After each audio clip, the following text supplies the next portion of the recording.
The Video Game Awards. The Video Game Awards. The Video Game Awards. The Game Awards are quickly approaching, so now seems like a good time to talk about them. Although the awards show has had a rocky few years hitting its credibility, it seems this will be its biggest year for improving their reputation. Considering the two games in contention for Game of the Year both appear on a Sony console, it will look like they did their due diligence representing gamers. Before I get too involved in this video, I want to make a clarification on a term I may use once or twice. I know that game journalist isn't the proper way to describe those who work for magazines and websites, and that reporter is probably more accurate. Reading a press release and moving the words around to look original is not journalism, unless you work for the White House press. But in the United States, we use the term journalist as a vague descriptor for anyone associated with the news. So let's talk about the Video Game Awards and its fascination with the PlayStation brand. You may recall in the past that there have been accusations Sony purchased the awards they received, or that they heavily influenced the decisions of those who put the show together. It's an understandable theory, though, as Sony is the only company that has historically played the game. They invest heavily into the show, while both Microsoft and Nintendo have a more drive-by and wave type of relationship. Though Microsoft and Nintendo have been listed as involved, last year I think Nintendo only had a commercial. Sony, on the other hand, invests heavily. From world premiere events to reveals and promo segments, you will find the PlayStation brand being mentioned constantly, with a lot of new information being revealed for the first time, making it a press release being presented in video form, being beamed directly into the consumer's eyeballs. Essentially a marketing person doing video game journalism. That beaming directly to the consumer is the main purpose of the show. Like many other award shows, the winners aren't the purpose.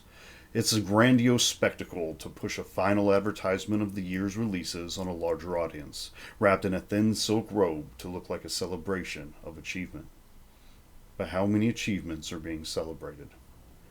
A regular criticism of the event is that very few awards are actually broadcast. This is a legitimate critique considering the name of the show. Although the marketing this year, 2022, has been more focused on world premiere, reveals, and first looks, the award categories are typically used as the hook to keep you tuned in. These awards give a nice attention boost to the specific game, reminding the viewer that they existed and are now more valuable as they have bested the rest of the competition in their category. The award for Game of the Year is the crescendo, the peak, the most coveted award at this show, and it is marketed as such. Then, when the award is presented, the viewers are left in disappointment, disbelief, or confusion. So how are the awards decided, and how is it they can be so out of touch with the consumer? According to the tagline on the Game Awards website, nominations for the Game Awards are selected by a voting jury of over 100 leading media and influencer outlets across the globe. 100 leading media and influencer outlets across the globe. Knowing that dedicated fans would question the Game Awards if it was only decided by those who work closely with the industry, the awards has a blurb explaining this part of the process. Creating a 100% fan vote presents several challenges, they say. First, given that some games are exclusive to one platform, a public vote puts single platform games at an inherent disadvantage over multi-platform games. In addition, it is important that winners cannot be socially engineered in any way. We find that a blended vote is the most credible and authentic way to select a winner. That blend amounts to 90% voting jury and 10% public fan voting.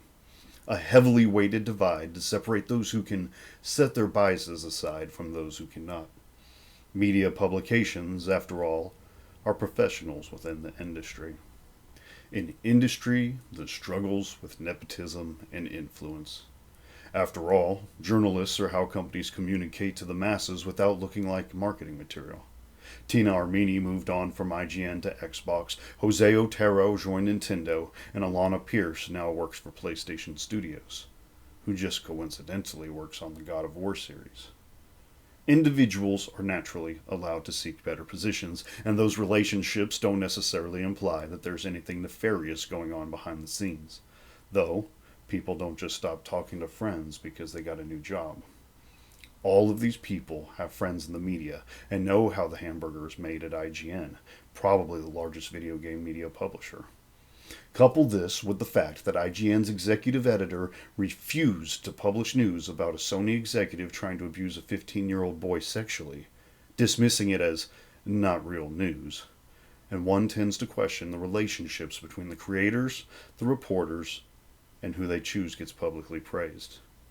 These large corporations hold the keys to information, to assets, and decide which publishers will receive any of it. They control the media without having to buy them off.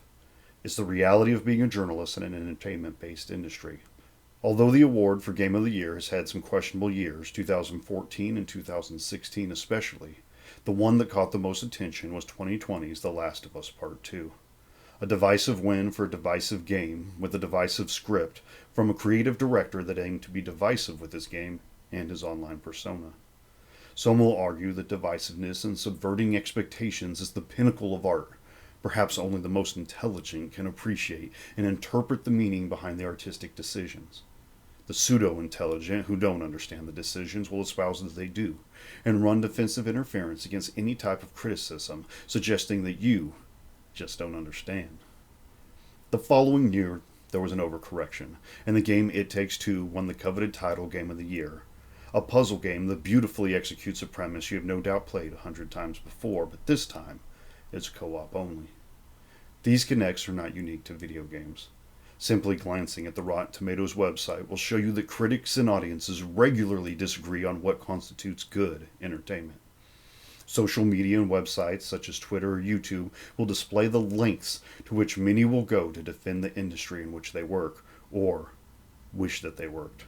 After all, access is granted. We will never get a truly accurate award show.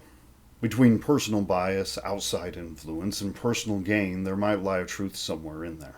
But there's too much money involved to not have these problems. The majority of those who view the show, whether live or snippets in the following week, are consumers. They are there for distractions and entertainment. They will always outnumber the people that track the industry closely, or those who care about authenticity in the awards being presented. It's entertainment. From the pre-show to the closing ceremony, you're watching a circus.